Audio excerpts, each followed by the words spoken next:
Hi ಎಲ್ಲರಿಗೂ ನಮಸ್ಕಾರ. Welcome back to our YouTube channel. ಇವತ್ತಿನ ವ್ಲಾಗ್ನ ತಮ್ನೈಲ್ ನೋಡಿದ ತಕ್ಷಣನೇ ಗೆಸ್ ಮಾಡಿರ್ತೀರ. ಇವತ್ತು ಪುರದಮ್ಮನ ದೇವಸ್ಥಾನಕ್ಕೆ ಅಂತ ಹೇಳಿ ಹೊರಟಿದ್ದೀವಿ, ಫ್ಯಾಮಿಲಿ ಎಲ್ಲ. ಸಡನ್ ಪ್ಲ್ಯಾನ್ ಗೈಸಿದು. ಅಂದರೆ ಹಿಂದಿನ ದಿನ ಮಧ್ಯಾಹ್ನದ ಮೇಲೆ ನಮ್ಮಮ್ಮ ಅಂದರೆ ಶನಿವಾರ ಹೇಳಿದ್ರು ಹಿಂಗೆ ಹೋಗೋಣ ಪುರದಮ್ಮನ ದೇವಸ್ಥಾನಕ್ಕೆ ಅಂತ ಹೇಳಿ. ಭಾನುವಾರ ಬೆಳಗ್ಗೆನೇ ಹೊರಟ್ವಿ. ಯಾರಿಗೂ ಹೇಳಿಲ್ಲ, ಫ್ಯಾಮಿಲಿ ಮಾತ್ರ. ನಮ್ಮಮ್ಮ ತುಂಬ ವರ್ಷಗಳಿಂದ ಅಂದ್ಕೊಂಡಿದ್ರಂತೆ ದೇವಸ್ಥಾನಕ್ಕೆ ಹೋಗಬೇಕು ಅಲ್ಲಿಗೆ ಅಂತೇಳಿ. ಅದು ಅರ್ಕೆ ಏನಿರಲಿಲ್ಲ, ಬಟ್ ಅಮ್ಮಂಗೆ ಹಂಗೆ ಅನಿಸಿತ್ತು ಹೋಗೋಣ ಅಂತೇಳಿ. ಹಾಗಾಗಿ ಇವತ್ತು ಹೋಗ್ತಾ ಇದ್ದೀವಿ. ಮನೆಯಲ್ಲೇ ನಾಟಿ ಕೋಳಿ ಸಾಕಿರೋದ್ರಿಂದ 2 ಕೋಳಿನ ತೊಗೊಂಡೋಗಿದ್ವಿ. ಮನೆಯಿಂದ ಕೋಳಿನ ತೊಗೊಂಡೋಗ್ತಾ ಇದ್ದೀವಲ್ಲ, ಅದಕ್ಕೆ ಅದ್ರದ್ದು ಕೋಳಿದು ಏನು ಪುಕ್ಕ ಇರುತ್ತಲ್ಲ ಅದನ್ನೊಂದೆರಡು ಕಿತ್ತು ಮನೆ ಹತ್ರನೇ ಇಟ್ಟು ಹೋಗ್ತಾ ಇದ್ದೀವಿ. ಅದೇನೋ ಶಾಸ್ತ್ರ ಅನಿಸುತ್ತೆ, ಅದಕ್ಕೆ ನಮ್ಮಮ್ಮ ಹತ್ರ ಮಾಡ್ತಾಯಿದ್ರು. ಹಾಗೆಯೇ ಯಾರಾದರೂ ಹೊಸದಾಗಿ ನನ್ನ ವಿಡಿಯೋನ ನೋಡ್ತಾ ಇದ್ರೆ ಪ್ಲೀಸ್ ಸಬ್ಸ್ಕ್ರೈಬ್ ಮಾಡಿಕೊಂಡು ವಿಡಿಯೋನ ನೋಡಿ. ಹಾಗೆಯೇ ವಿಡಿಯೋ ಇಷ್ಟಾದರೆ ಲೈಕ್ ಮಾಡಿ, ಹೇಗನ್ನಿಸ್ತು ಅಂತೇಳಿ ಕಮೆಂಟ್ ಬಾಕ್ಸಲ್ಲಿ ತಿಳಿಸಿ. ಪ್ಲೀಸ್ ಸಪೋರ್ಟ್ ಮಾಡಿ.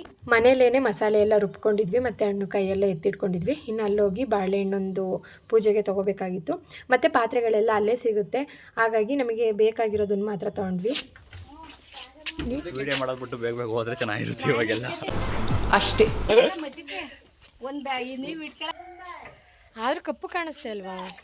ಇರೋದೇ ಕಪ್ಪುಗೆ ಕಪ್ಪು ಕಾಣಿಸ್ತಿಲ್ವ ನನಗೆ ಎಷ್ಟು ಚೀಪ್ ಅನಿಸ್ಬಿಡ್ತು ಅಂದ್ರೆ ಮರ್ಯಾದಿಲ್ದಾನೆ.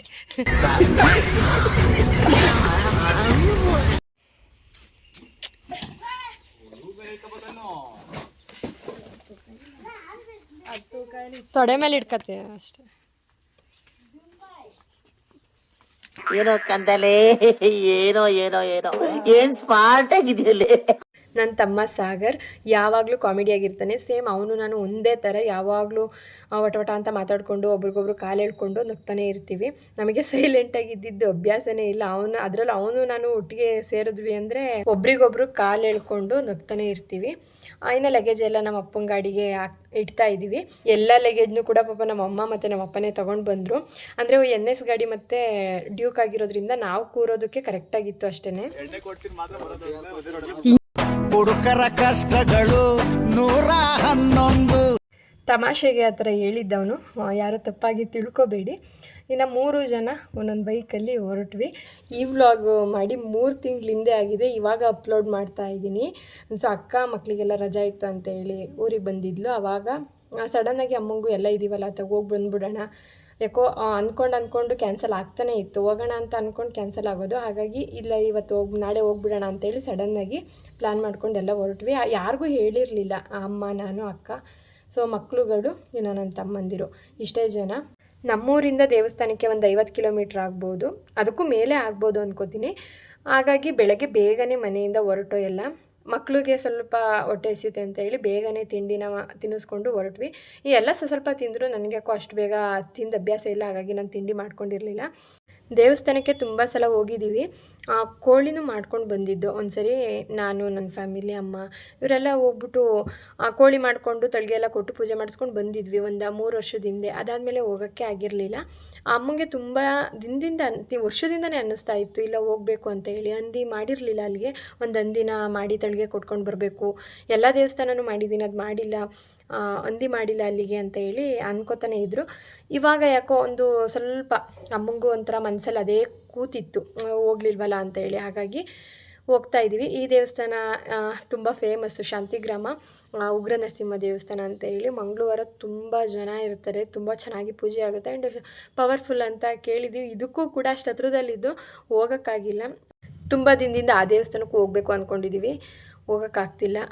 ತುಂಬ ಹತ್ರ 1 ಕಿಲೋಮೀಟ್ರ್ ಇದ್ದೀವಿ ಅಷ್ಟೇ. ಆ ದೇವಸ್ಥಾನದಿಂದ 1.5 ಕಿಲೋಮೀಟರ್ ಆಗ್ಬೋದು ನಮ್ಮ ಮನೆಗೂ. ಅದಕ್ಕೂ ಅಲ್ಲಿಗೂ ಕೂಡ ಹೋಗೋಕ್ಕಾಗಿಲ್ಲ. ಅದು ದೈವ ಇಚ್ಛೆ, ದೇವರು ಕರೆಸ್ಕೋಬೇಕು ನಾವು ಹೋಗಬೇಕು ಅಂತ, ನೋಡಬೇಕು ಅಂತ ಅಂದರೆ ದೇವ್ರಿಗೆ ಆಸೆ ಆಗಬೇಕಂತೆ. ಸೊ ಅದು ಸತ್ಯ ಅನಿಸುತ್ತೆ. ಬೆಂಗಳೂರಿಂದ ಎಲ್ಲ ಬಂದು ಪೂಜೆ ಮಾಡಿಸ್ಕೊಂಡು ಹೋಗ್ತಾ ಇರ್ತಾರೆ. ನಾವು 1.5 ಕಿಲೋಮೀಟ್ರು ಇರೋರು ಆ ದೇವಸ್ಥಾನಕ್ಕೆ ಬಂದು ನಾವು ಪೂಜೆನೇ ಮಾಡ್ಸೋಕ್ಕಾಗಿಲ್ಲ ನೋಡಿ.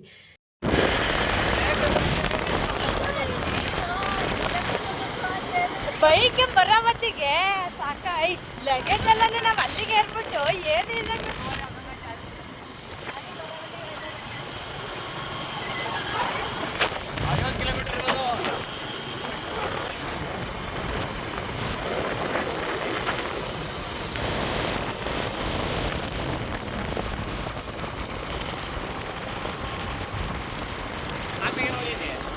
ಏನೋ ಬ್ಯಾಗ್ ಏನು ಬೆಳ್ಳಕ್ಕೆ ಕಾಣಿಸ್ತಾವನೆ. ತುಂಬ ಥ್ಯಾಂಕ್ ಯು ಸೋ ಮಚ್. ಸಿಕ್ಕಾಪಟ್ಟೆ ಖುಷಿಯಾಗಿದೆ ನನಗೇನು. ನಾವು ದೇವಸ್ಥಾನ ರೀಚ್ ಆದ್ವಿ. ಇನ್ನು ನಮ್ಮ ಅಪ್ಪ ಅಮ್ಮ ಬಂದಿರಲಿಲ್ಲ. ನಮ್ಮ ಅಪ್ಪ ಮಾಮೂಲಿಯಾಗೇ ಇದ್ರೇ ಏನು ಲಗೇಜ್ ಇಲ್ಲ ಅಂದ್ರೇ ಗಾಡಿ ತುಂಬಾ ನಿಧಾನ ಓಡಿಸೋದು. ಅಂಥದ್ರಲ್ಲಿ ಇವಾಗ ಲಗೇಜ್ ಎಲ್ಲ ಇದೆ, ನಮ್ಮಮ್ಮ ಲಗೇಜ್ಗಳು ಎಲ್ಲ ಇರೋದ್ರಿಂದ ಸ್ವಲ್ಪ ನಿಧಾನನೇ ಬಂದಿರ್ತಾರೆ. ನಾವೆಲ್ಲ ಸ್ವಲ್ಪ ಸ್ಪೀಡಲ್ಲಿ ಬಂದ್ವಿ. ಸ್ವಲ್ಪ ಹೊತ್ತು ವೆಯ್ಟ್ ಮಾಡಿದ್ವಿ. ಹಾಗೆಯೇ ಕಾಲ್ ಕೂಡ ಮಾಡ್ದೋ, ರಿಸೀವ್ ಮಾಡಲಿಲ್ಲ. ಗಾಡಿ ಓಡಿಸುವಾಗ ನಮ್ಮಪ್ಪ ಫೋನ್ ತೆಗಿಯಲ್ಲ, ಮತ್ತು ನಮ್ಮ ಅಮ್ಮನ ಕೈಲಿ ಫುಲ್ಲು ಲಗೇಜ್ ಇದ್ದಿದ್ದರಿಂದ ಅವರು ಕೂಡ ರಿಸೀವ್ ಮಾಡಲಿಲ್ಲ. ಹಾಗಾಗಿ ನಾವೇ ಒಂದು ಜಾಗನ ನೋಡೋಣ. ಯಾಕಂದರೆ ಸಂಡೇ ಆಗಿರೋದ್ರಿಂದ ತುಂಬ ಜನ ಆಲ್ರೆಡಿ ಬಂದಿದ್ದರು. ಒಂದು 11 ಗಂಟೆ ಒಳಗಡೆ ನಾವು ಹೋಗಿದ್ದೀವಿ ದೇವಸ್ಥಾನಕ್ಕೆ. ಅಷ್ಟರೊಳಗಡೆ ಎಲ್ಲ ಕಡೆ ಜಾಗಗಳು ತುಂಬ ಜನ ತುಂಬ್ಕೊಬಿಟ್ಟಿದ್ರು. ಅದಕ್ಕೆ ಜಾಗನಾದರೂ ನೋಡಿದರೆ ಅವ್ರು ಬಂದ ತಕ್ಷಣ ಅಡುಗೆಗಳನ್ನ ಮಾಡೋದಕ್ಕೆ ಶುರು ಮಾಡ್ಕೋಬೋದು. ಇಲ್ಲಾಂದರೆ ನಮ್ಮಮ್ಮ ಅದಕ್ಕೂ ಬೈಯುತ್ತೆ, ನೀವು ಅದನ್ನು ಮಾಡಿಲ್ಲ, ಬೇಗ ಬಂದು ಸುಮ್ಮನೆ ಇದು ಮಾಡಿದ್ದೀರಾ ಅಂತ ಹೇಳಿ ಅಂತ ಜಾಗ ಹುಡುಕ್ತಾ ಇದ್ವಿ. ಇಲ್ಲಿ ಚೌಟ್ರಿಗಳು ಕಡಿಮೆ ಗೈಸ್, ತುಂಬ ಕಡಿಮೆ. ಚಿಕ್ಕದಾಗಿ ಅಲ್ಲೊಂದು ಇಲ್ಲೊಂದು ಮಾಡಿದ್ದಾರೆ. ಆದರೂ ತುಂಬಾ ಜನ ಇದ್ದರು. ಮತ್ತು ನಮಗೆ ಚೌಟ್ರಿ ಅವಶ್ಯಕತೆ ಇಲ್ಲ, ಯಾಕಂದರೆ ಯಾರು ನೆಂಟರು ಆ ಥರ ಏನು ಊಟಕ್ಕೆ ಯಾರೂ ಬರೋಲ್ಲ. ನಾವೇ ಆಗಿರೋದ್ರಿಂದ ಎಲ್ಲೋ ಒಂದು ಮರದ ನೆರಳಿರುತ್ತಲ್ಲ, ಅಲ್ಲಿ ಅಡುಗೆನ ಮಾಡಿ ಊಟ ಮುಗಿಸ್ಕೊಂಡು ಹೊರಡೋಣ ಅನ್ನೋದೊಂದು ತಲೆಯಲ್ಲಿತ್ತು. ಸುಮ್ಮನೆ ಚೌಟ್ರಿಗೆ ಅಂದರೆ ಅವ್ರು ಕೇಳ್ದಷ್ಟು ಕೊಡಬೇಕಾಗುತ್ತೆ, ಅವಶ್ಯಕತೆ ಇಲ್ಲ. ಜನ ಬರ್ತಾರೆ ಅಂದರೆ ಆರಾಮಾಗಿ ಕೂತು ಊಟ ಮಾಡಿ ಅವ್ರಿಗೆ ಊಟ ಬಡಿಸ್ಬೇಕು ಅನ್ನೋದಿದ್ರೆ ಮಾಡ್ಬೋದು. ಬಟ್ ಜನ ಇರಲಿಲ್ವಲ್ಲ ನಾವೇ, ಹಾಗಾಗಿ ಒಂದು ಜಾಗನ ಹುಡಿಕೊಂಡು ಅದು ಇದೇ ಲಾಸ್ಟು, ಇನ್ನೆಲ್ಲಿ ಹುಡುಕಿದ್ರೂ ಸಿಗಲಿಲ್ಲ. ಆ ಜಾಗ ನೋಡಿಕೊಂಡು ಸ್ವಲ್ಪ ಹೊತ್ತು ವೆಯ್ಟ್ ಮಾಡ್ತಿದ್ದೋ. ತುಂಬ ಬಾಯಾರಿಕೆ ಆಗಿತ್ತು, ಹಾಗಾಗಿ ಐಸ್ ಕ್ರೀಮ್ ತಿಂತ ನಿಂತ್ಕೊಂಡು. ಇನ್ನೂ ಬಂದಿರಲಿಲ್ಲ ನಮ್ಮಮ್ಮ, ಹಾಗಾಗಿ ಐಸ್ ಕ್ರೀಮ್ ತಿಂತಾಯಿದ್ದೋ. ನಾನು ಬೆಳಗ್ಗೆ ಬೇರೆ ತಿಂಡಿ ಮಾಡಿರಲಿಲ್ಲ, ಹಾಗೆ ಸಾಗರ್ ಕೂಡ ತಿಂಡಿ ಮಾಡ್ಕೊಂಡು ಬಂದಿರಲಿಲ್ವಂತೆ. ಹೊಟ್ಟೆ ಹಸಿತಾ ಇತ್ತು. ಇವಾಗ ಅವರು ಏನಾದರೂ ತಿಂಡಿ ಮಾಡ್ಕೊಬತ್ತೀನಿ ಅಂತ ಅವನು ಹೊರಟ ಸಾಗರು. ನನ್ನ ತಮ್ಮ ನಾನು ಒಂಚೂರು ಹೋಗಿ ಏನಾದರೂ ತಿನ್ಕೊಬತ್ತೀನಿ ಅಂತ ಹೇಳಿ ಅವರಿಬ್ಬರು ಹೊರಟರು. ತಳಗೋಯ್ತು ಕೌಶ,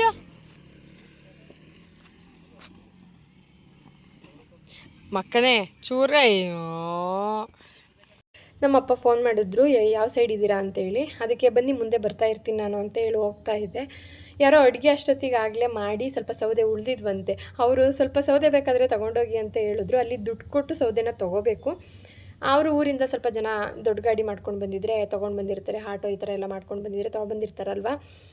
ಅವರು ಸ್ವಲ್ಪ ಜಾಸ್ತಿ ಉಳಿದಿದೆ ಏನಾದರೂ ಸೌದೆ ಬೇಕು ಅಂದರೆ ತೊಗೊಂಡೋಗಿ ಅಂದರು. ಅವ್ರ ಹತ್ರ ಕೇಳಿದಾಗ ನಾನು ಬೇಡ ಅಂತ ಅಂದ್ಬಿಟ್ರೆ ಎಷ್ಟು ದುರಹಂಕಾರ ಹುಡುಗಿಗೆ ಅನ್ಕೋತಾರೆ ಅಂತ ಹೇಳಿ ಸ್ವಲ್ಪ ಎತ್ಕೊಂಡು ಬಂದ. ನನ್ನ ಕೈಲಿ ಎಷ್ಟಾಗುತ್ತೆ ಅಷ್ಟು ಎತ್ಕೊಂಡು, ಮಕ್ಕಳು ಒಂದೊಂದಿಷ್ಟು ಇಟ್ಕೊಂಡು ತೊಗೊಂಡು ಬಂದ್ವಿ. ಯೂಸ್ ಆಯಿತು. ನಾವು ಕೂಡ 100 ರೂಪೀಸ್ದು ಸೌದೆನೂ ಕೂಡ ಅಲ್ಲಿ ದುಡ್ಡು ಕೊಟ್ಟೆ ತೊಗೋಬೇಕು. 1-2 ಕಟ್ಟು ತೊಗೊಂಡಿದ್ವಿ. ಅದ್ರ ಜೊತೆಗೆ ಇದು ಎಲ್ಲ ಸೇರಿ ಕರೆಕ್ಟಾಗಿ ಆಯಿತು ನಮಗೆ ಅಡುಗೆ ಮಾಡೋದಕ್ಕೆ. ಪಲ್ಲು ಅಂತಾರಲ್ಲ, ನಮ್ಮ ಜಾಗ ಅಲ್ಲಿದೆ.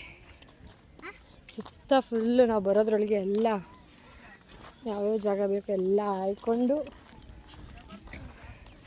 ರೆಡಿ ಮಾಡಿ ಇಟ್ಕೊಂಡವ್ರೆ. ಅಮ್ಮನ ಹೇಳ್ಬಿಟ್ಟು ಬಂದ್ರಿ ಕೋಳಿ ಕಟ್ ಮಾಡಿಸ್ಕೊತೈತಾ? ಅದೇಯಾ, ಇಷ್ಟು ಸೌದೆ ತಗೊಬಂದೆ ಫ್ರೀಯಾಗಿ. ಟಾರ್ಪಲಾಸ ಇವರಿಬ್ರು ಕೂಡ ಸೌದೆ ತಂದರು. ಇವಾಗ ಏನು ನೋಡ್ತಿದ್ರು ಅದೊಂದು ಕಟ್ಟು 50 ರೂಪಾಯಿಯಲ್ಲಿ 2 ಕಟ್ಟು ತಗೊಂಡು ಬಂದಿದ್ರು. ನೋಡೋಣ ಸಾಕಾಗುತ್ತೆ, ಇಲ್ಲ ಬೇಕು ಅಂದರೆ ಹೋಗಿ ತೊಂದರೆ ಆಗುತ್ತೆ, ಸುಮ್ಮನೆ ದುಡ್ಡು ಕೊಡ್ತಾರೋದು ಬೇಡ ಅಂತೇಳಿ ಒಂದು 2 ಕಟ್ಟು ಸಾಕು ಅಂತ ಅಂದಾಜಲ್ಲಿ ತಂದಿದ್ರು. ನಾನು ಸ್ವಲ್ಪ ಅಷ್ಟೊತ್ತಿಗೆ ತಂದಿಟ್ಟಿದ್ದೆ. ನಾನು ನಮ್ಮ ಅಮ್ಮಂಗೆ ದಾರಿ ಗೊತ್ತಾಗಿಲ್ಲ ಅಂತೇಳಿ ಕರ್ಕೊಬರೋಣ ಅಂತ ಹೋಗುವಾಗ ಅಲ್ಲಿ ಯಾರೋ ಅಡುಗೆ ಮಾಡಿ ಮಿಕ್ಕಿದ್ದವು ಸೌದೆನ ತೊಗೊಂಡೋಗಿ ಬೇಕಾದರೆ ಅಂತ ಅಂದ್ರ. ಈಗ ಬೇಡ ಅಂದರೆ ದುರಹಂಕಾರ ಅನ್ಕೋತಾರೆ ಅಂದ್ಬಿಟ್ಟು ಆಯಿತು ಕೊಡಿ ಆಂಟಿ ಅಂತ ತಂದುಬಿಟ್ಟೆ. ತಂದಾದ್ಮೇಲೆ ನನಗೆ ಫೀಲ್ ಆಗ್ತಾಯಿದೆ ಏನಂತಂದರೆ ಎಲ್ಲೋ ಈ ಹುಡುಗಿ ಸೌದೆ ಹುಡುಕ್ತಾ ಇತ್ತೇನೋ ಅಂತ ಅಂದ್ಕೊಂಡೇನಾರು ನನ್ನನ್ನು ಕರೆದ್ರಾ ಅಂತ ಅದೇ ಒಂದು ಯೋಚನೆ ಇದೆ. ಇದು ಏನು ಅಂದ್ಕೊಂಡು ನಾನು ಕರೆದ್ರು ಅಂತ. ಆದರೆ ಏನು ಅಂದರೆ ಒಂದು 50 ರೂಪಾಯಿ ಉಳಿಸ್ತೆ ಅನ್ನೋದೊಂದು ಖುಷಿ ಇದೆ. ಅಮ್ಮ ಬರುವಾಗಲೇ ಪಾತ್ರೆ ಎಲ್ಲ ಬಾಡಿಗೆಗೆ ಅಂತೇಳಿ ತೊಗೊಂಡು ಬಂದಿದ್ರು. ಇವಾಗ ಫಸ್ಟು ದೇವಸ್ಥಾನಕ್ಕೆ ಹೋಗಿ ಪೂಜೆ ಮಾಡಿಸ್ಬೇಕು. ಅಷ್ಟೇ ಬಡವ ಈಗ ಸಾಕು ಸಾಕು 75 ರೂಪಾಯಿ ಆಯ್ತು. ಹೂವು ಕೊಡಲ ಹಾರ ಕೊಡಲ ಎರಡೆರಡು ಹಾಕಿದ್ದೀರಾ?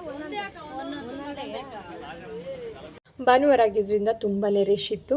ಎಲ್ಲ ಒಟ್ಟಿಗೆ ಪೂಜೆಗೆ ನಿಂತ್ಕೊಂಡ್ರೆ ಅಲ್ಲಿ ಹಂದಿ ಎಲ್ಲದನ್ನು ಕ್ಲೀನ್ ಮಾಡ್ಸೋಕ್ಕಾಗಲಿ ಮತ್ತು ಕೋಳಿ ಎಲ್ಲ ಕ್ಲೀನ್ ಮಾಡ್ಸೋಕ್ಕೆ ತುಂಬ ಟೈಮ್ ಆಗುತ್ತೆ. ಇವಾಗಲೇ ಟೈಮ್ ಆಗಿದೆ ಅಂತ ಹೇಳಿ ಅಮ್ಮ ನೀವಿಬ್ಬರು ಪೂಜೆ ಮಾಡಿಸ್ಕೊಂಡು ಬನ್ನಿ ಒಳಗಡೆ, ನಾನು ತಳಿಗೆ ಕೊಡೋಕೆ ಹೋಗ್ತೀನಿ, ಅಲ್ಲಿ ಆಗ ಪೂಜೆಗೆ ಹೋಗ್ತೀನಿ, ಇವಾಗ ಅಲ್ಲಿ ಹಂದಿ ಎಲ್ಲ ಕ್ಲೀನ್ ಮಾಡೋ ಹತ್ರ ಹೋಗ್ತೀನಿ, ಹಂದಿ ಎಲ್ಲ ನೋಡ್ತೀನಿ ಅಂತೇಳಿ ಹೋದರು. ನಾನು ನಮ್ಮ ಅಕ್ಕ ಇಬ್ಬರು ಪೂಜೆಗೆ ಅಂತ ನಿಂತ್ಕೊಂಡ್ವಿ. ಕ್ಯೂ ನೋಡ್ತಾ ಇರ್ಬೋದು ನೀವು, ಆಂಜನೇಯನ ಬಾಲದ ಥರ ಉದ್ದಕ್ಕೈತೆ. ನಮ್ಮಮ್ಮ ಬರದೇ ಇದ್ದಿದ್ದೆ ಒಳ್ಳೇದಾಯಿತು. ಈ ಕ್ಯೂನಲ್ಲಿ ನಿಂತು ದರ್ಶನ ಮಾಡಿ ಆಮೇಲೆ ಅಲ್ಲಿ ಹೋಗ್ಬಿಟ್ಟು ಹಂದಿ ಎಲ್ಲ ಕಟ್ ಮಾಡಿಸ್ತೀವಿ ಅಂತ ಅಂದರೆ ಕ್ಲೀನ್ ಮಾಡಿಸ್ಕೋತೀವಿ ಅಂತ ಅಂದರೆ ತುಂಬ ಟೈಮ್ ಆಗೋಗ್ಬಿಡೋದು.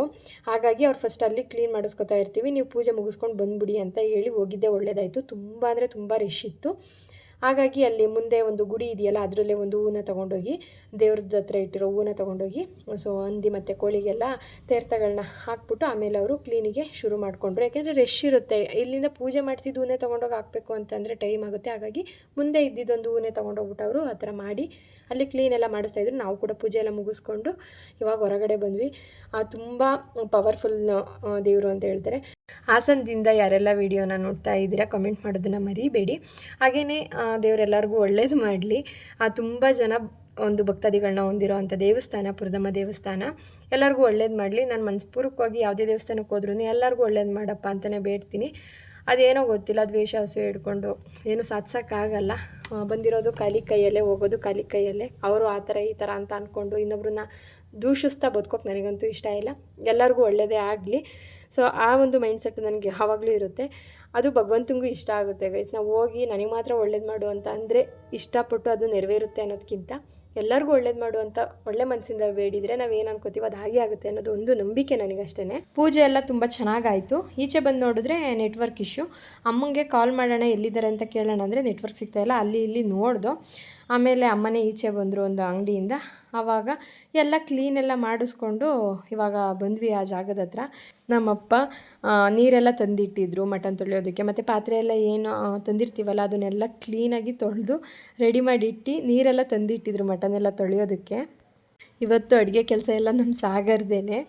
ಇಲ್ಲ ಗೈಸ್, ತುಂಬ ಹೆಲ್ಪ್ ಮಾಡ್ದೆ ನಮಗೆ, ಅದು ಇದು ತಂದು ಕೊಡೋದಾಗಿರಲಿ ಎಲ್ಲ ಅದನ್ನು ಪಾಪ. ಹಾಗೆಯೇ ಈ ವ್ಲಾಗ್ನ ಅಪ್ಲೋಡ್ ಮಾಡೋಕ್ಕೆ ಸ್ವಲ್ಪ ಬೇಜಾರಿದೆ.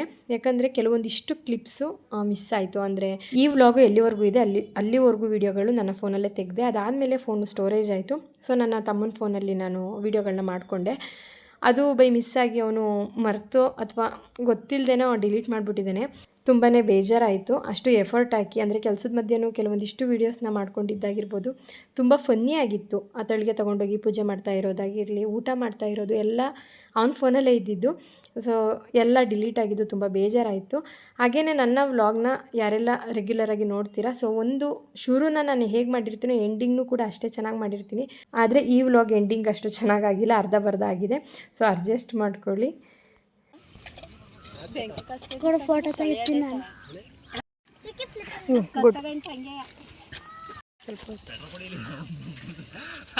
ಇದು ಕೋಳಿದೇನಮ್ಮ, ಪನಿ ಕೋಳಿ ಅಂತ ಹೇಳಿ ಇದೆಲ್ಲ ಹಾಕಿ ಆದ್ಮೇಲೆ ಮತ್ತೊಂದು ಇದರಲ್ಲಿ ತೊಳ್ಕೊಂಡು ಸರಿ, ನಾನು ನನ್ನ ಹಾಕಿ ಬಂದೆ ಅದು ಮಿಕ್ಸ್ ಮಾಡೋಣ ಕೂರಿಸಿ ಅವನ್ನ ಯಾವುದೇ ಭಟ್ರು ಕೆಲಸ ಇದ್ರೂ ನಂಬರ್ ಹಾಕ್ತೀನಿ, ಅವನ್ನ ಕಾಂಟ್ಯಾಕ್ಟ್ ಮಾಡಿ. ಆಮೇಲೆ ಎಲ್ಲರೂ ಒಂದು ಚೆನ್ನಾಗಿ ಗೊತ್ತು ಒಲೆ ಕಚ್ಚೋದು ಗೊತ್ತಾಯ್ತಾ ಇಲ್ಲ, ಅದಕ್ಕೆ ಮಾಡ್ತೀಯಾ? ಅವ್ರ ಅರ್ಥ ಎಷ್ಟು ಚೆನ್ನಾಗಿ ಮಾಡ್ತಾ ಗೊತ್ತಾ. ಆಮೇಲೆ ಸಂಬರ್ಸ ಹಾಕ ಜಾಸ್ತಿ ಆಗುತ್ತೆ.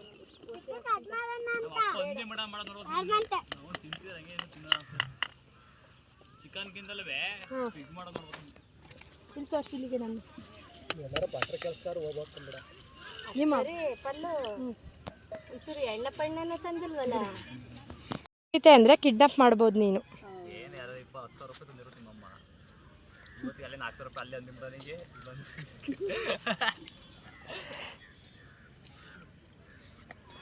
ಎಂತಕ್ಕೆ ಬೇಕು ಅಂದ್ರೆ ಇನ್ನೊಂದು ತಪ್ಪಲೆ ಹಂಗೂ ಬಿಡ್ಲಿಲ್ಲಕ್ಕ, ಹಂಗೆ ಹಿಂಗೆ. ಆಮೇಲೆ 500 ರೂಪಾಯಿ ಕಟ್ ಮಾಡಿದ್ದು ಅಲ್ಲಿಗೆ ಕರೆಕ್ಟಾಗಿ 4,000. ನಮ್ಮಮ್ಮ ಅಡುಗೆ ಮಾಡೋದಕ್ಕೆ ಶುರು ಮಾಡಿಕೊಂಡ್ರು. ನಾವು ಸ್ವಲ್ಪ ಸೊಪ್ಪು ಹೆಚ್ಕೊಡೋದು ಅಥವಾ ಟೊಮೊಟೊ ಈ ಥರದ್ದು ಏನಾದರೂ ಒಗ್ಗರಣೆಗೆ ಬೇಕಾಗಿರೋದನ್ನ ಹೆಲ್ಪ್ ಮಾಡ್ತಾಯಿದ್ದು ಅಷ್ಟೇ. ನಮ್ಮಮ್ಮ ಯಾವಾಗಲೂ ಅಷ್ಟೇ ಒಬ್ಬರೇ ಎಲ್ಲದನ್ನು ಮಾಡ್ತಾರೆ.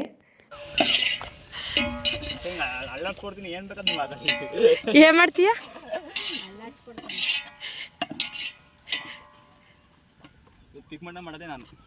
ನೀನು ತಿಂದು ಬರ್ತಿದ್ರೆ ಕಾಂಟ್ಯಾಕ್ಟ್ ಮಾಡಿ. ನನಗೀಗ ಹೊಟ್ಟೆ ವಾಸನೆಗೆ ಹೊಡ್ತು ಮೋದಿ. ಅವ್ನು ತಿಂಡಿನೇ, ನಾನು ಅವನು ತಿಂದಿಲ್ಲ ತಿಂಡಿನ. ನಾನೇನೋ ನೈಟ್ ಇನ್ನು ತಿಂದಿಲ್ಲ, ನಾವು ಅದಕ್ಕೆ ಆಯ್ತಲ್ಲ ನನಗೆ. ಇನ್ನು ತೊಳಿ ಇದೇನು ಇಂದು ಇದನ್ನೇ ತೊಳಿತಾ ಇದೀಯಾ?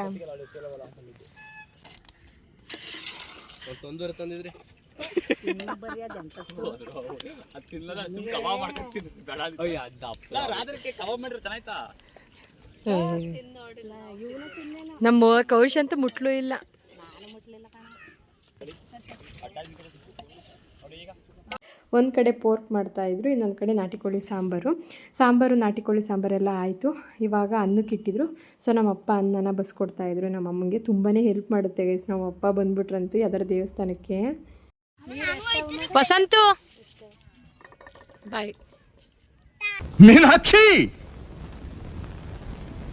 ಎಂಥ ಒಳ್ಳೆ ಮಕ್ಕಳಿಗೆ ಜನ್ಮ ಕೊಟ್ಟೆ.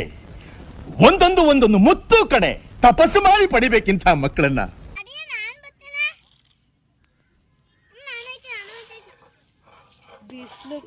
ಮಟನ್ ತೊಳೆದಿದ್ದ ಪಾತ್ರೆ ಎಲ್ಲ ಅದನ್ನು ತೊಳ್ಕೊಬತ್ತೀನಿ ಅಂತ ಹೇಳಿ ಹೋಗಿದ್ರು ನಮ್ಮಪ್ಪ. ನಮ್ಮ ಕೈಯಲ್ಲಿ ಸ್ವಲ್ಪ ಕೆಲಸ ಕಡಿಮೆ ಮಾಡಿಸಿದ್ದು ನಮ್ಮಪ್ಪ. ಈ ಥರ ಎಲ್ಲ ಹೊರಗಡೆ ಬಂದಾಗ ನಮ್ಮಪ್ಪನೇ ಮಾಡಿಬಿಡ್ತಾರೆ. ಇವಾಗ ಮುದ್ದೆ ಎಲ್ಲ ಮಾಡ್ತಾಯಿದ್ದಾರೆ. ಸಾಂಬಾರು ಅನ್ನ ಎಲ್ಲ ಆಗಿತ್ತು. ತಗೊಂಡು ಫಸ್ಟು ತಳಿಗೆನ ಕೊಟ್ಟು ಅಲ್ಲೆಲ್ಲ ಪೂಜೆ ಮುಗಿಸ್ಕೊಂಡು ಆಮೇಲೆ ಬಂದು ಊಟ ಮಾಡಿದ್ವಿ. ಅದೇ ಕ್ಲಿಪ್ಪಿಂಗ್ಸ್ ಎಲ್ಲ ಮಿಸ್ ಆಗಿದೆ ಇಲ್ಲಿ. ಸೊ ಇದು ನೋಡ್ತಾ ಇರೋದು ಲಾಸ್ಟು. ಊಟ ಎಲ್ಲ ಮುಗಿಸ್ಕೊಂಡು ಮಿಕ್ಕಿರೋದನ್ನೆಲ್ಲ ಪ್ಯಾಕ್ ಮಾಡ್ಕೊಂಡು ಇವಾಗ ಮನೆ ಕಡೆ ಹೋಗ್ತಾ ಇದ್ದೋ. ಇನ್ನು ಮಕ್ಕಳು ಅಂತ ಅಂದರೆ ಎಲ್ಲಾದರೂ ಈ ಥರ ಅಂಗಡಿಗಳು ಕಾಣಿಸ್ಬಿಟ್ರೆ ನಂಗೆ ಅದು ಬೇಕಿದ್ದು ಅಂತ ನಿಂತ್ಕೋತಾರೆ. ಅದಕ್ಕೆ ನಮ್ಮಮ್ಮ ಅವ್ರಿಗೆ ಇಬ್ರಿಗೂ ಒಂದು ಏನೇನಾದ್ರು ತಗೊಡೋಣ ಅಂತ ಹೇಳಿ ನಿಂತ್ಕೊಂಡ್ರು. ಸೊ ನಮ್ಮಮ್ಮ ಇಟ್ಕೊಂಡಿದ್ದು ಲಗೇಜ್ ಅದೇ ಬಾಕ್ಸು ಮಿಕ್ಕಿರೋದನ್ನೆಲ್ಲ ತುಂಬ್ಕೊಂಡಿದ್ವಲ್ಲ ಅದನ್ನು ನಮ್ಮ ಅಕ್ಕನ ತಲೆ ಮೇಲೆ ಇಟ್ಕೊಂಡಿರು ಇಲ್ಲಿ ಅಂತ ಹೇಳಿ ಇಟ್ಟಿದ್ರು. ತುಂಬ ಫನ್ನಿಯಾಗಿ ಕಾಣಿಸ್ತಾ ಇದ್ಲು. ತುಂಬ ರೇಗಿಸಿದ್ದೀನಿ, ಸಖತ್ತಾಗಿ ಕಾಣಿಸ್ತಾ ಇದೆಯಾ ಹಾಗೆ ಹೀಗೆ ಅಂತ ಹೇಳಿ. ಆ ಇಡೀ ದಿನ ತುಂಬಾ ಖುಷಿಯಾಗಿತ್ತು. ಹಾಗೆ ದೇವಸ್ಥಾನಕ್ಕೆ ಹೋಗಿದ್ದು ಒಂಥರ ಮನಸ್ಸಿಗೆ ಏನೋ ನೆಮ್ಮದಿ ಅನ್ನಿಸ್ತಾ ಇತ್ತು. ಒಂದು ಬೇಜಾರು ಅಂದರೆ ಕೆಲವೊಂದಿಷ್ಟು ಕ್ಲಿಪ್ಪಿಂಗ್ಸು ಮಿಸ್ ಆದವು ಅನ್ನೋದೊಂದು ಬಿಟ್ಟರೆ ನನಗಂತೂ ತುಂಬಾ ಇಷ್ಟ ಆಯಿತು. ಸೊ ಇಲ್ಲಿವರೆಗೂ ಯಾರೆಲ್ಲ ನನ್ನ ವ್ಲಾಗ್ನ ನೋಡಿದ್ದೀರಾ ಥ್ಯಾಂಕ್ ಯು ಸೋ ಮಚ್. ಹೀಗೆ ಸಪೋರ್ಟ್ ಮಾಡ್ತಾ ಇರಿ. ಸಿಗ್ತೀನಿ ನೆಕ್ಸ್ಟು ವ್ಲಾಗಲ್ಲಿ. Till then take care, bye, love you all.